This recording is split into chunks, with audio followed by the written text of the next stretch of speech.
Great. So welcome everybody to this February 13th first edition of our youth panel, our panel looking at youth and career activism. This first one we're really excited about. It is a panel on youth activism, very broadly defined in terms of nonprofit work and community work. So my name is Liora. I am the director of the Network for Social Justice in Winchester, and I am very pleased to introduce Phil from Social Capital Link, who will say hello, and then we'll tell you a little bit about this, this panel today and how this is part of a larger collaboration. Hi, everybody. Thank you for coming today. My name is Phil Gordon. I'm the Deputy Director at SCI, Social Capital Link, based in Woburn.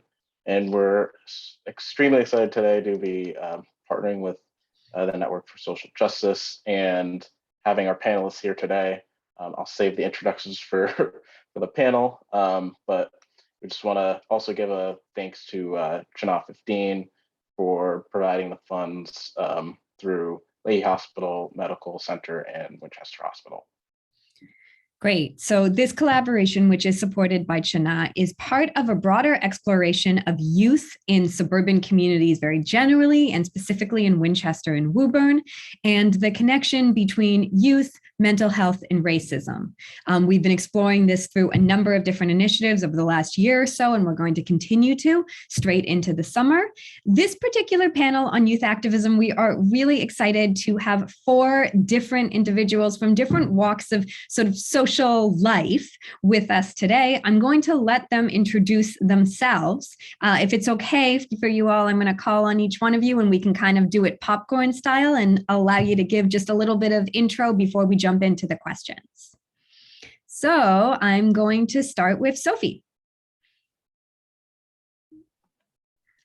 Thank you. Thank you for having me. I am Sophia Ichizawa. I work as an AmeriCorps member at the neighborhood developers, and I'm working in housing equity. So my official title is the Housing Equity VISTA, and so I help lead a committee of community members who are interested in advocating for housing.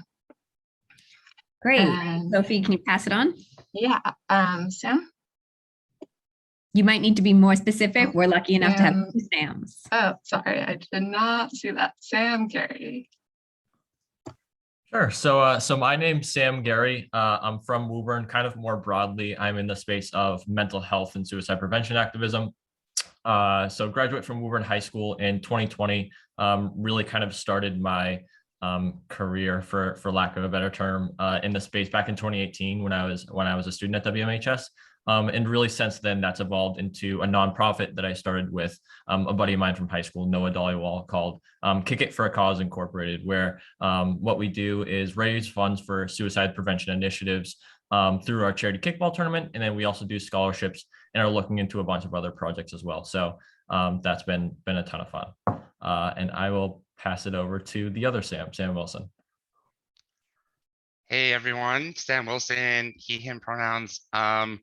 Yeah, so I am my official title is Director of Youth Ministries at Winchester Unitarian Society. That is the Unitarian Universalist Church. For those of you who don't know UUism, Google it. We're like super progressive, very into social justice, all that good stuff. And so I primarily run the youth group there called Wussy G. So if I talk about Wussy G, that's what that means.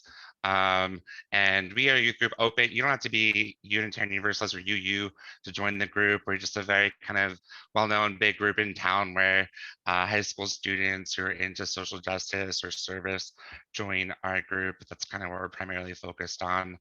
I also lead immersion learning justice journeys for youth. The idea there is that we go to specific places around the country that kind of then lend themselves to being good ways of learning about specific issues. So like we do racial justice in New Orleans, we do immigration justice in Tulsa on the border, stuff like that. And yeah, that's me. And I will call on Philmore next. Oh, you're on mute. Good afternoon, everyone. My name is Philmore Philip II. I'm the founding director of CATO, the Coalition of Us. We're founded out of Reading, Massachusetts. Based on the pandemic and what had occurred, I came back to my old, what I would call stomping grounds in Reading, Massachusetts. I was a 2009 graduate of of Reading Public Schools, and I was also a MECO student. And so I found CATO at the awakening point of what was occurring in the country. So what CATO deals with is social equity for Black, Indigenous, people of color. We deal with advocacy, acknowledgement, education, and engagement. So really on the front lines of everything. It's a lot of work. It's very beneficial.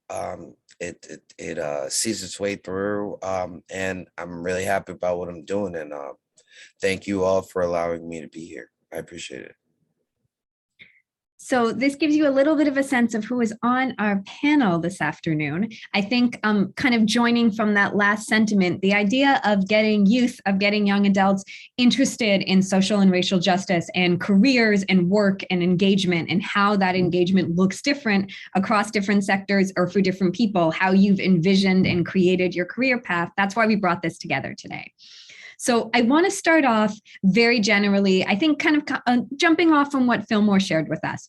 What motivated you to get into the work that you're doing? Some of you have created the project that you're in. Some of you have joined other projects. What was the largest motivation or the prime motivation that you want to share with us? And we can do this any way that works for folks. I would just be happy if organically folks jumped in, and then you can kind of rip off each other as we go. Seeing how I was the last person, I guess I will just go first. But more or less, basically, thank you, Liora. Basically, during the height of pandemic, I saw a lot of racial issues started coming up, specifically with the people who I went to school with. Now we're talking about individuals who, like, I slept in their homes, I ate dinner with their families. And so basically what happened was some of these individuals, not all of them, but some of these individuals started speaking hatred and talking about their distance from Black people and things of that nature and whatever else the case may be. Basically, they started spewing hatred and racism. And so I just realized, instead of sitting there and arguing with these individuals specifically, I figured it would be better to figure out a way to solve this problem that we would never have it again. So I took the individuals who were part of a festival that was occurring in Reading during the racial rallies, and they were still on the same boat about what they wanted to get done. They didn't have a group or organization or anything. So I took it from there and I created CATO, the Coalition of Us. Now CATO's name is actually based on an enslaved individual whose enslaver I went to that school. So the school is called Joshuaine Elementary School, and I went to that school as an elementary child. And so when I found out about the fact that this individual was an enslaver, and then I found out of the fact that there was a slave who was named after him, it just gave me more justification and more reason to create CATO.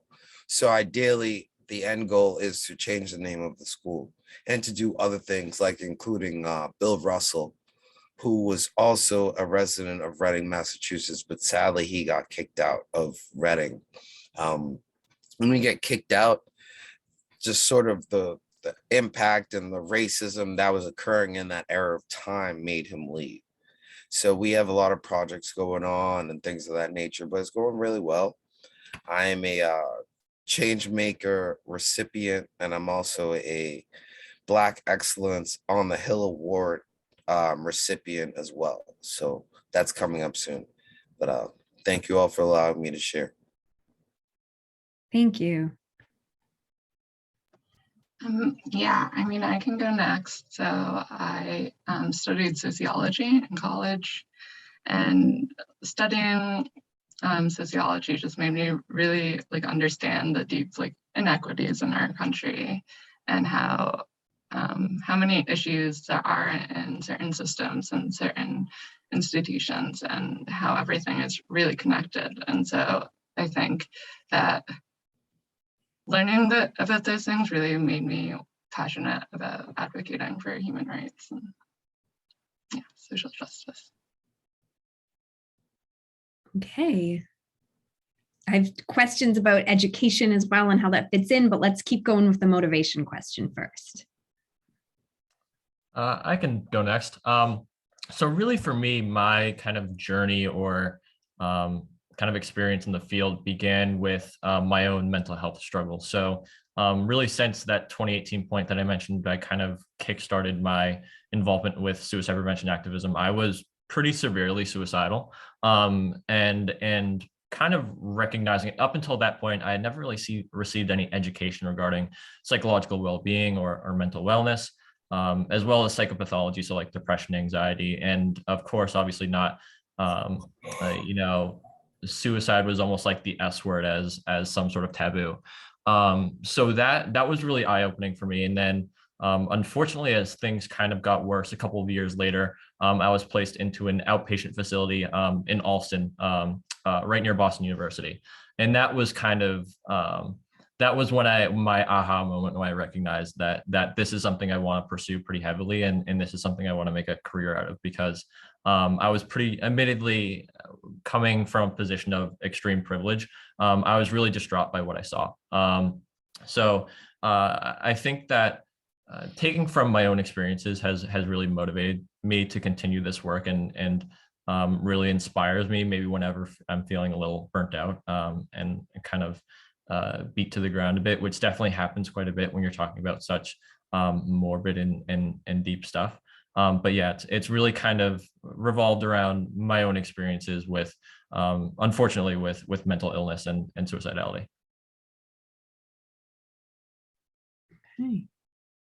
Yeah, and I guess I will go next.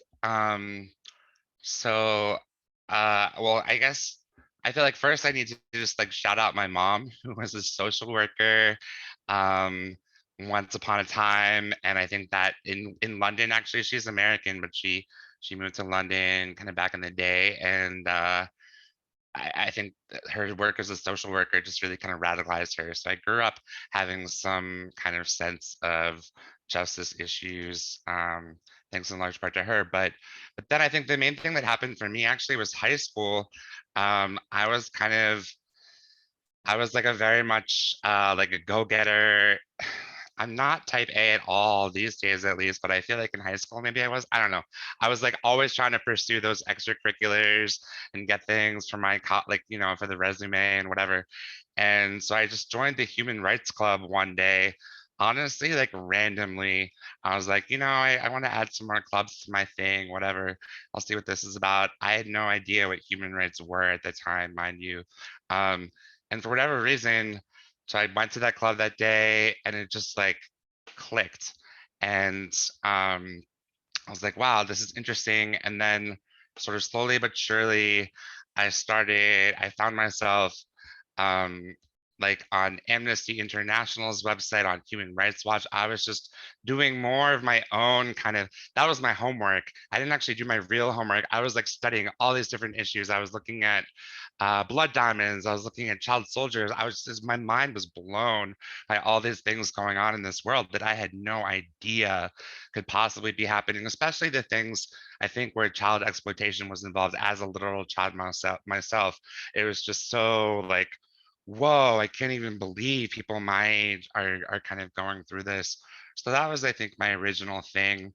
And then I just, from there, it just kind of expanded into different issues. I think in college, I studied human rights. That was kind of my concentration. I was really involved in the Save Darfur movement at the time. That was a big thing for me. Originally, I was studying kind of child soldiers and African history. that was like my original thing in college. I think a lot of my justice work has kind of led me to the place where I've kind of learned to appreciate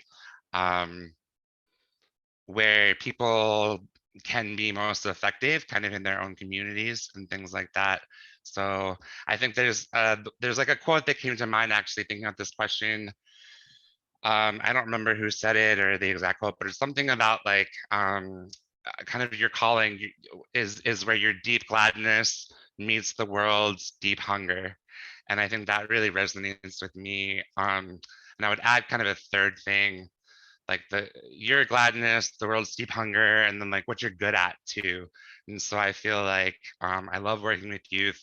I love kind of learning and thinking about social justice issues and acting on them. And then obviously it feels like that's something the world is hungry for as well. And so for me, that's felt like the perfect kind of triad of things that call me to do this work. That you've all touched on different things that were related to each question I was going to ask you. We've talked a little bit about your inspiration and your mentorship and like mentors in your life. And I'd like to come back to the idea of mentors because I think they're really important in this work. You've talked a little bit about personal lived experience, and a few of you mentioned school specifically. So instead of going into any one of those, I wanted to ask one more sort of general question and then have us maybe come back down to this idea of mentorship and how to get into this work. I really loved what Sam said, because I think as people who work with young people, we're often trying to look for the sweet spot of what brings people into this work and what fires them up. So what are you good at? What do you love doing? What's the most exciting for you? What does the world need? And kind of thinking in those four circles of, where we can pinpoint and when we can help people get involved in this work. So one thing that I think would be really interesting and inspirational for young folks to hear about is, what are you most proud of in terms of the work that you're doing? And what has been the biggest challenge, either to getting into this work or to sustaining this work? I can start this one off. So I think to start with the thing that I'm kind of most proud of, I feel like I'm not necessarily so much proud of myself, and that's something I'm totally okay with. I feel like sometimes people are like, "Oh, you have to be proud of yourself" or something, but that's something I've just never really experienced. But I'm more so proud of the people who I've been able to connect with throughout this experience. Kind of like I said, when you're talking about suicide and mental health and psychological disorders, it's really, really difficult to speak up. And I've had so many incredible conversations with so many different people, and I try to make a concerted effort to tell them that I'm incredibly proud of them for the work that they're doing. I think people don't often recognize how valuable one voice can be, and for them doing that, that's something that's really, really incredible, and something that I don't think either they or us should take for granted.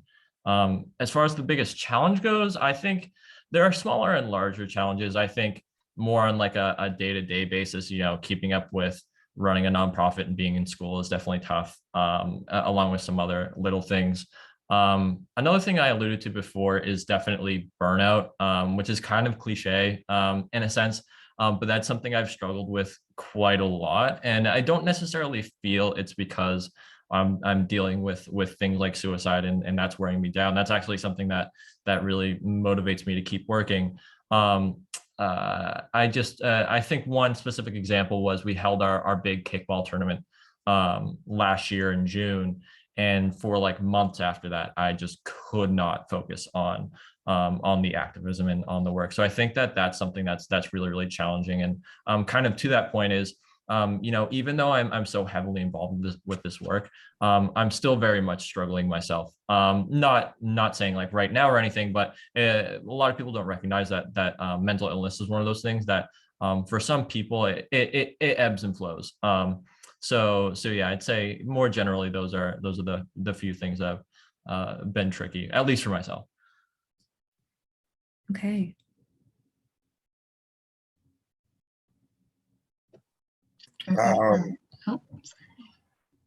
You can go, Phil. Okay. Sorry, Liora, could you repeat your question? Sort of probing a little more deeply into what are you really proud of that you've done in this work or that you've seen done in the field that you're in, and what would you identify as a challenge of that you've encountered or of keeping this going? Because I think sustaining yourself, the question of burnout is a big one. I know a lot of folks on this call are juggling multiple jobs to do this, or they're in school and they're running their own nonprofits or others. So in terms of all your different hats, what are some of the challenges that you're encountering?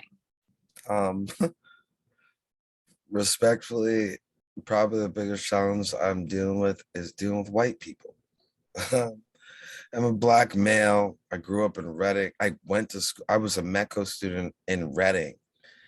And so one of the biggest challenges that I've dealt with, because originally I didn't want to start this organization based on the racial ineptitudes that were occurring in the area. I actually wanted to start this organization based on the lack of support that the MECO students or people of color in Reading were getting. So I originally wanted to do that. Now it went from that to something different, where the height of this whole pandemic, you saw a lot of racial issues occur. So that was always my biggest issue, is explaining to a white individual how I feel as a Black male, whether it's what I deal with on a day-to-day basis, how people perceive me, things of that nature. So that was the struggle. But with the organization that I created, I have we stop the organization and I, we stop and we have questions about, we talk to one another. So there will be issues where it's like a white person may not understand the ideology or the background of why a Black person is where they're at or how they're dealing with a certain situation. And so it's kind of up to me, and not up to me, but it's the conversation within itself where we're meeting each other halfway, and it's, you don't know X, Y, and Z. Well, you asked the question and now I'm here to help. So what I mean by why I'm here to help is, like, I will explain to you how I feel about a particular situation or the situation in general. So that was always the biggest issue about running this organization. It's definitely the miscommunication and the miseducation that white folks have about Black folks, as opposed to just realizing the truths of anything. And so, like, I myself, I'm a senior at University of Massachusetts, Boston. I'm finishing up my degree in my minor in environmental science, geospatial analysis and modeling of the environment. So I deal with people a lot, and I deal with the environment and the built environment. So what I study correlates heavily to what I'm doing now in terms of the work. And so it's very difficult balancing out school and then dealing with people based off of racial issues. And then back to Sam Gerry's point, the burnout is inevitable, you know?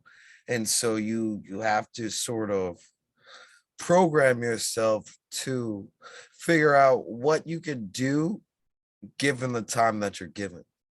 So it's quite difficult to do all of that, but it's worth it, because when you're doing something that you enjoy and you love, your energy just goes out the roof. It doesn't matter at that point. You feel amazing about it. So burnout is inevitable, but to me personally, when you love what you do, just like you love an individual, you're willing to go above and beyond.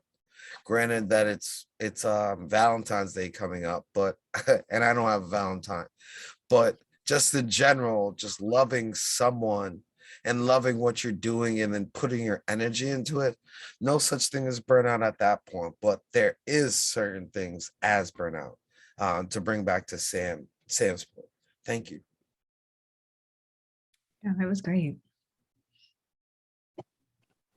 Yeah, I think that's like a very important thing to touch on is burnout and like passion. And sometimes it's like if you're passionate about sometimes you don't want to stop working, or you don't want to, you feel guilty if you're not constantly working. And I think that can make it, especially in like the nonprofit field, can make it really easy to have burnout. And so that's something that's definitely been like a struggle for me.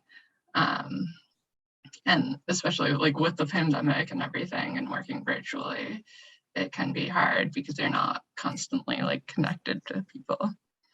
But something that I think like helps, and that I do realize like that I'm like making a difference, is that like when I connect to community members and they start engaging more and going into like leadership positions or going to a rally, and you really like see that I guess them taking on leadership roles. So that's definitely something I'm like proud that they're doing.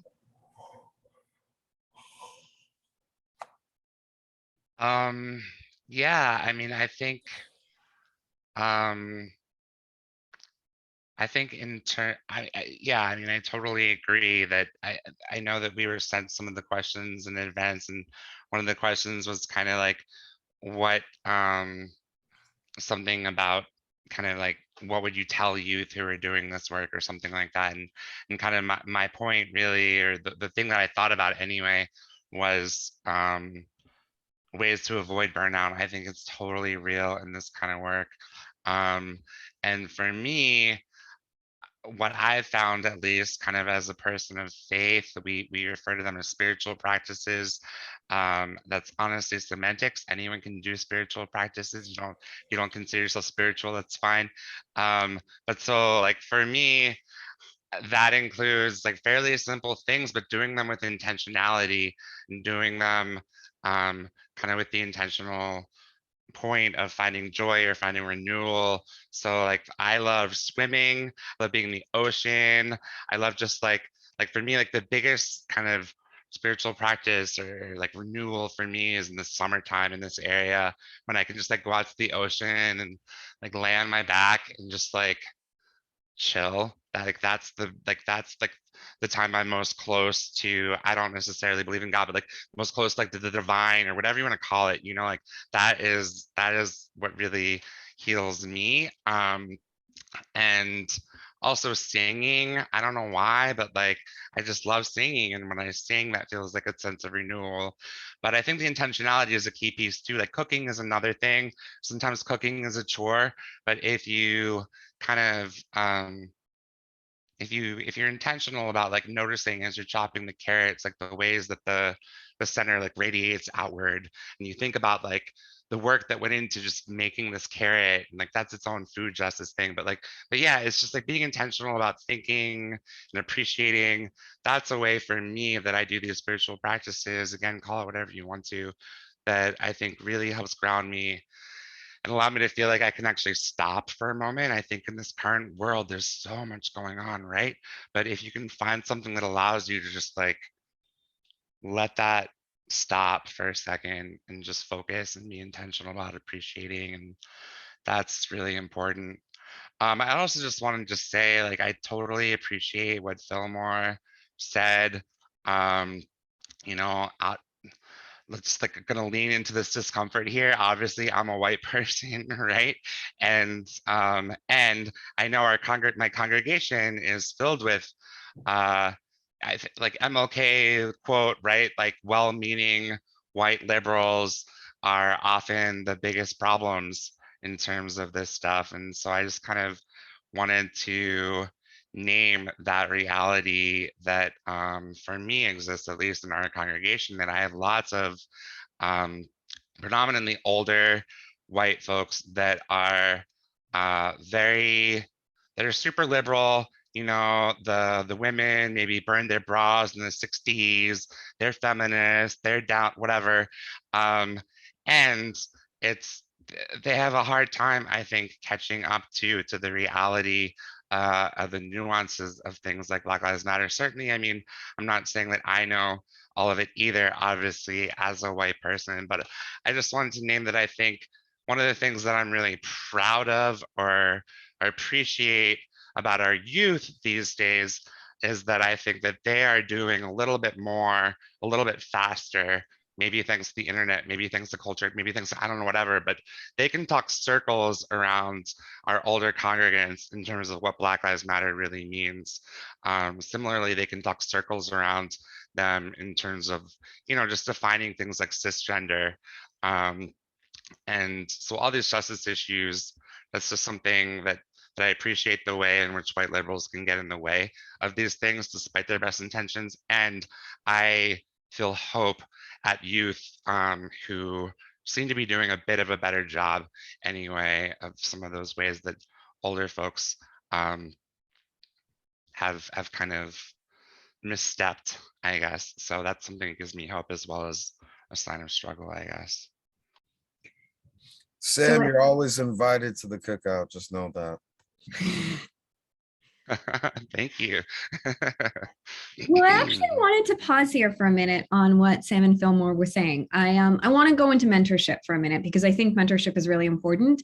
And everyone on this call is a leader of a group or a nonprofit or other that they're working with a lot of different folks and they're in a leadership role. And I think that's exhausting on the one hand, and that can definitely lead to burnout. On the other hand, you are modeling practices that I think are really important to see. So one of those practices is how to stay sustained in this work and how to not get completely burned out, how to take space, how to take time. And I think it's really important because the go, go, go mentality is one thing that I've definitely seen I'm showing to like the interns that are part of my organization, and that's problematic. I want them to know that you can stop. I want them to know that there should be a work-life balance or even a passion life balance that needs to be struck. And so I appreciated that a number of you mentioned that. I also know that this work, especially racial justice work, is really hard when we're in diverse groups and we are trying to relate to each other and talk to each other and get real. And that's also something that we're modeling, and we're also modeling how to make mistakes and do repair work. So I appreciate that because it's really from a place of, and I'm forgetting the word in any language. Nope, it's gone. It's a hard place to be in, and the word will come to me and then it won't be relevant by the time it comes to me. So one area that I wanted to talk to you all about, and I hope that you can share a little bit of insight in, is for youth that are listening to this, for people that are really passionate about social and racial justice, where does mentorship fit in? A lot of you are probably mentors. Who has mentored you to bring you into this work? And maybe if you can also relate to where people should be going to find good mentors, to find people that can help them and lead them. So I wonder if you can just reflect on mentorship for a few moments. I just gave probably too many questions. I can go. Sorry. But I think before my position here, I was actually AmeriCorps at Social Capital Inc. And Phil has been an incredible mentor and just has encouraged me in a lot of ways and has really shown me like my potential. And so I think that's like really important to have a mentor who really believes in you. And so I would say like supervisors, I think my other AmeriCorps supervisor has been a great mentor, and she's really passionate and her passion really shows, and that is inspiring and yeah, very inspiring for me. So I think if somebody is looking to go into like the nonprofit world, I think AmeriCorps has a lot of great chances to have like mentors. Great. I guess I'll go next. I really don't have any mentors or mentorship at the moment. I think just being a Black man in general, I don't think I want to mentor anybody who has to deal with the things that I have to deal with on a day-to-day basis, being a Black man in America. So, I mean, pardon me for my difference for what for what your question has, proposed. But I don't want kids to deal with what I'm dealing with.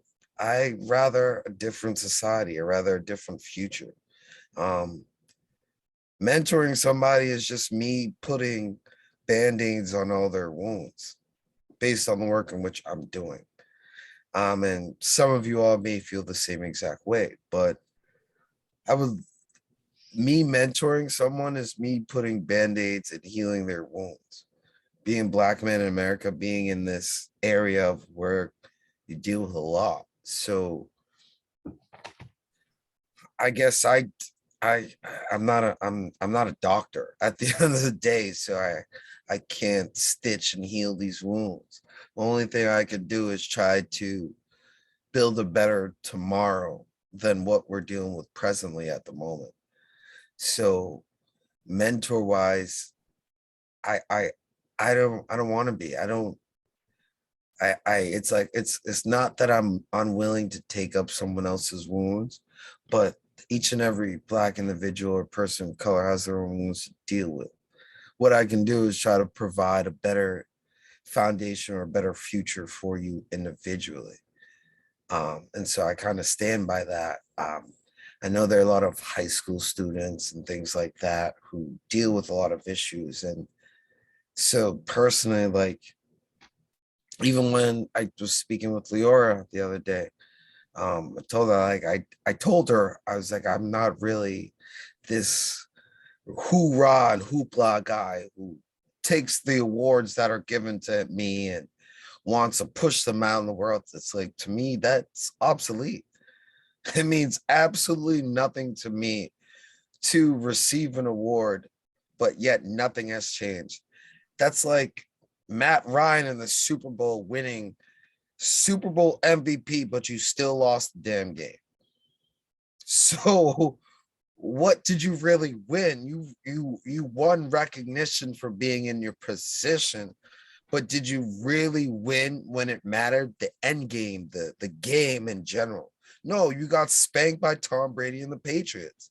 So when it comes down to that, like, I am who I am for a reason. And like mentorship, buddy, you got to pull yourself up by your bootstraps and realize what's going on in front of you. And you have to fight to make a difference and find individuals who are like you to make that difference. But the mentorship game, respectfully, I'm just not involved in. I don't want to heal other people's wounds. Whereas if I would rather have them not deal with any of their wounds or any of the positions that would put them in a situation that would get them hurt. So that's sort of just my recollection on it, respectfully. Thank you. Okay. I guess kind of riffing off of that, I think what I would maybe add is that certainly I think mentors have a place for some people in society. And for me, it's more about community at the end of the day. And I think, like, I don't even know where I read or heard this or something, but I love the phrase, the community of communities. And I think that if we all like lean into our communities and our community of communities and figure out ways that we can learn and grow from people who are in those communities with us, that feels like something that everyone really needs. Everyone needs some kind of community. And if we recognize that we are kind of an interdependent group of communities that all kind of rely on each other, that feels really fruitful to me. I would also say though that I mean, I know there's some statistic out there about how it's really important for teenagers to have, I want to say, maybe 5 adults in their life that they can kind of come to. I don't really know exactly what the what the science there is or whatever. But one of the things that I guess I do feel kind of proud about for my own work is considering myself at least like a third person in addition to folks' parents who can be people that teenagers come to. So I mean, literally, if you're watching this, you live in Winchester, Woburn, join my youth group if you need like a mentor or like other adult to add to that list. I think that's something that I at least try to do. I know it's a little goofy to kind of shout myself out in that regard or youth group, but yeah, I mean, find a place potentially where you can have a community at least, I think, first and foremost, and then also potentially have someone in your life specifically who can help you out, especially if they have, I think finding someone with similar values is just really, really important. And help you answer and think about those tough questions that everyone's always dealing with, but especially when you're a teenager and still kind of figuring out who you are, what your identity is, and what you want to do. Finding folks with some like-minded values and potentially like-minded identities in particular too can be really helpful. Yeah, I think for me, especially given my age as a 20-year-old, I'm definitely more in the position of a mentee than a mentor. With that being said, though, I think, quite frankly, without mentors, I wouldn't be where I'm at today. I think especially looking back to my days at Woburn Memorial High School, really teachers like Ben Briggio, Kristen McMahon, if anyone here is familiar, I'm not sure if anyone is, but they really, I mean, in so many different ways. Not only did they teach me how to really conduct myself professionally or whatever it may be, but they gave me other skills needed to really thrive in this space. With that being said, I think it's really, really important to recognize that that I come from a position of kind of like I alluded to before, extreme privilege. As a cishet white male, I benefit from, I would argue that unfortunately I benefit from kind of the mentor-mentee dyad more than most people do. And I think it's really, really important to acknowledge that because I've been given so many opportunities that arguably I don't deserve as far as networking goes. And so with that being said, when it comes to giving advice to others as far as a mentorship kind of a type relationship goes, I think it's really important to recognize that that a relationship like that doesn't need to come from someone above you. I think one thing that I've learned, especially being so young, is that just having someone by your side can be really, really valuable. And that in some cases has been just as valuable as having someone above you. With that being said, however, I really, really love the point that Philmore made. And I think that it really just hammers the point that I think the kind of like I said, the mentor-mentee kind of system where a traditional relationship definitely tends to benefit people of privilege more than others. So I think that's something that's really, really important to recognize and acknowledge as we kind of like answer these questions and move forward. Thank you all for answering. You all took that question in very different directions, and that was really a fantastic peek and sort of look at mentorship. That was wonderful. I wanted to ask one last question, which again, you've all sort of alluded to, and then I wanted to open it up to anyone who might have an additional question to throw out there based on what they've heard, including the panelists as well for each other. The last question I wanted to ask is, where do you want to go from here? That can be very personal. That can also involve today. There's the Super Bowl later. That can be part of what you would like to do next with your studies or career. What would you like to see? That could relate to what's happening in the world. Where do you want to go from here? I guess I'll go first. This is a great question. And I just want to say, both Sam's and Sophia, you guys are awesome. And any way, shape, or form I can support you all, I would love to. So just us being in the same room together, I'm feeling the energy. And like I think you guys are all awesome for individually the work in which you've put in to get to where you're at. You know, I just wanted to personally say that to all you guys. You guys are awesome. And any way, shape, or form I can help you in the future, I would love to. To answer your question, so in certain ways, nonprofits work in a certain ordeal where it's like, basically, you want to do something, you have an end goal, you have an end game. And so I'm being a person in my position at the moment.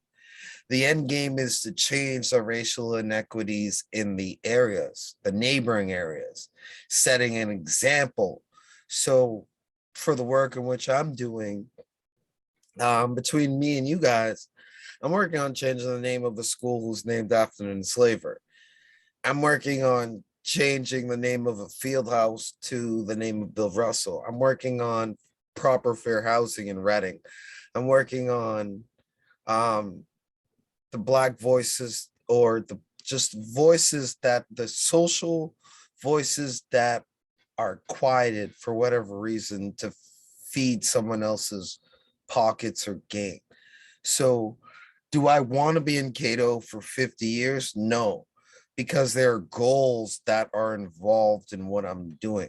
And once you reach these certain goals or these plethoras, there's no reason for you to continue fighting anymore, you know?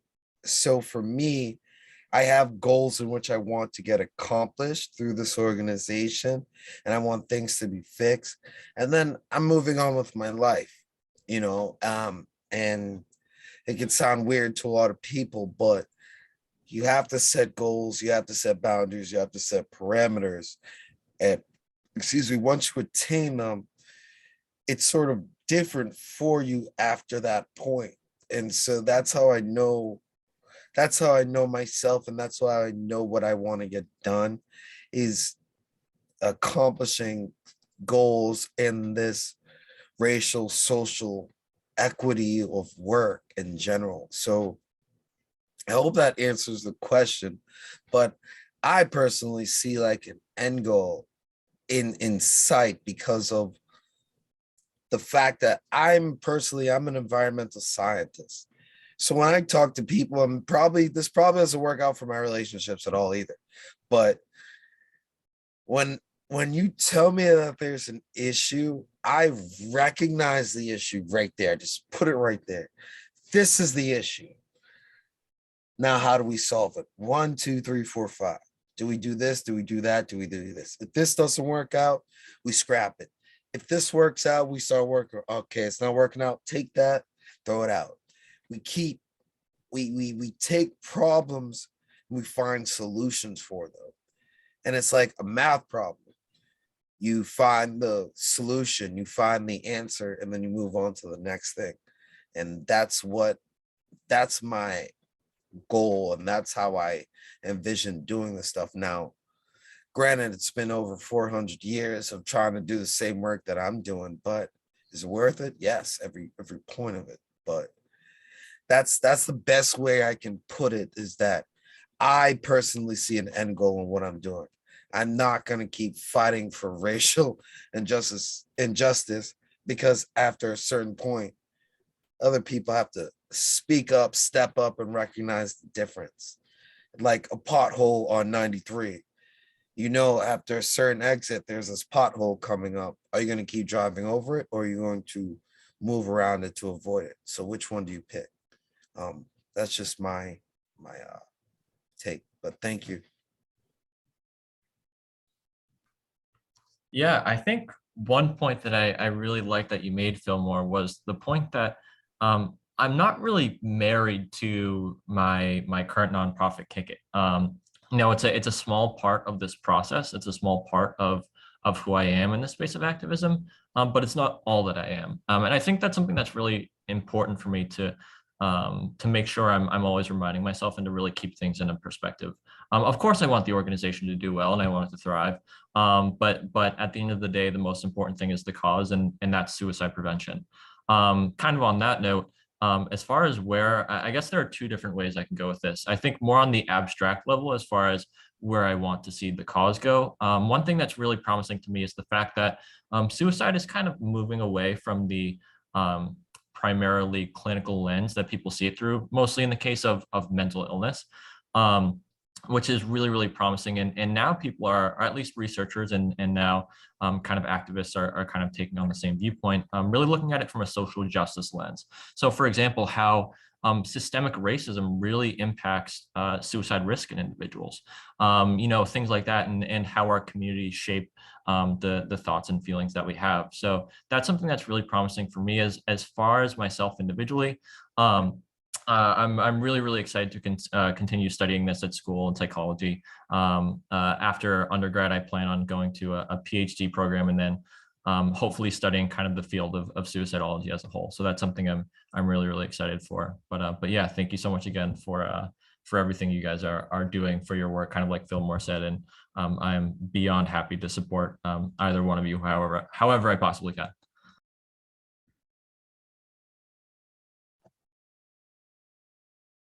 I think for me, in terms of like community organizing, I think it's really important to get the people who are the most affected by the issues to be advocating for certain policies and really having them engage. And that's been hard because usually those are the people who don't have time or don't have the capacity because they're just trying to like survive or not be displaced in terms of what I do and like with housing equity. And I think that's something that has been a challenge for community organizers, just like in general, is to try to get people who are most affected by an issue to really stand up.